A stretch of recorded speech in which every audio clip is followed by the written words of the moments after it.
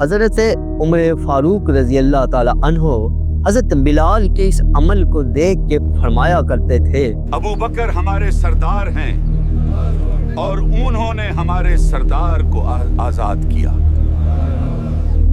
چلیے اب اس واقعے کو سنماٹک انداز میں ذرا آسان طریقے سے سمجھتے ہیں۔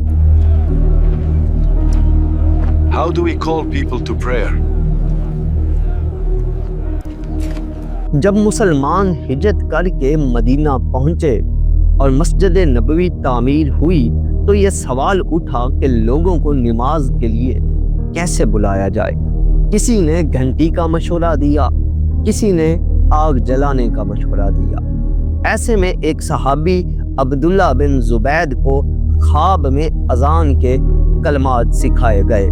جب انہوں نے یہ خواب نبی اکرم صلی اللہ علیہ وسلم کو سنایا تو آپ نے فوراً فرمایا Go and teach these words to Bilal. نبی اکرم صلی اللہ علیہ وسلم نے فوراً فرمایا یقیناً یہ خواب سچا ہے، جاؤ اور یہ کلمات بلال کو سکھا دو کیونکہ ان کی آواز تم سے زیادہ بلند اور خوبصورت ہے۔ میری آواز یا رسول اللہ۔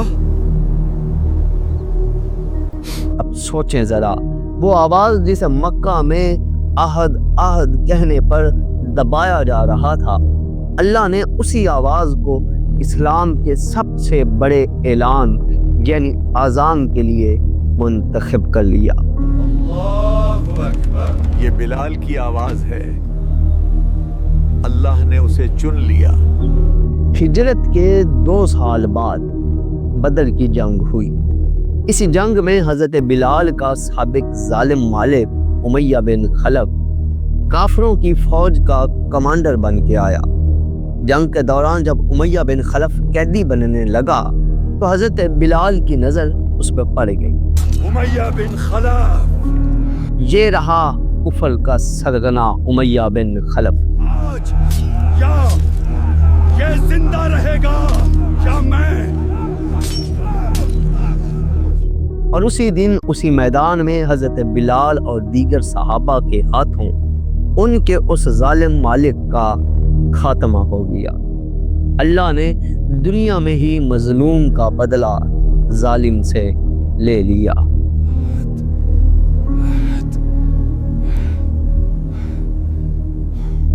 فتح مکہ کے بعد نبی اکرم صلی اللہ علیہ وآلہ وسلم کعبے میں داخل ہو رہے ہیں۔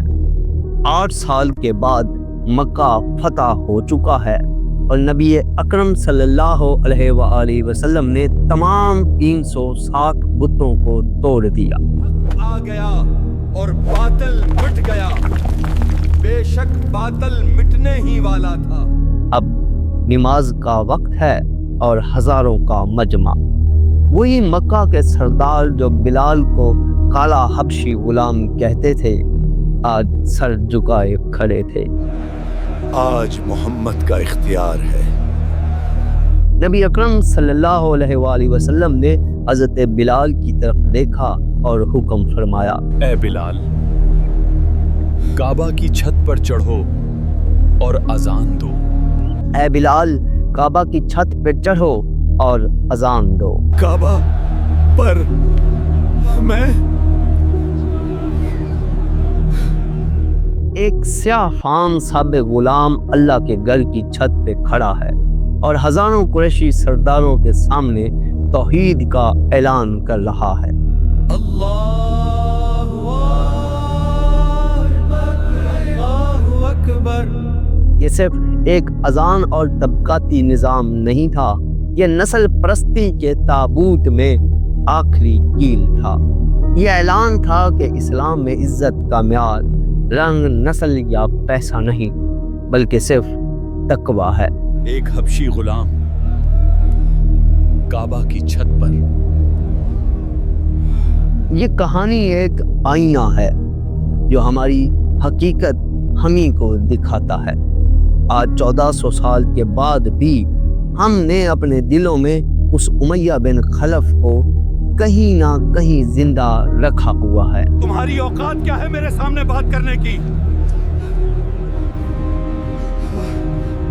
دفتر میں باس کا غریب ملازم پر چیخنا، اور جب ہم کسی کو اس کے رنگ کی وجہ سے، اس کے زبان کی وجہ سے یا اس کے غریب ہونے کی وجہ سے کمتر سمجھتے ہیں تو ہم اسی مکہ کی جاہلیت کا مظاہرہ کر رہے ہوتے ہیں جسے ختم کرنے کے لیے بلال نے کعبے پر اذان دی تھی۔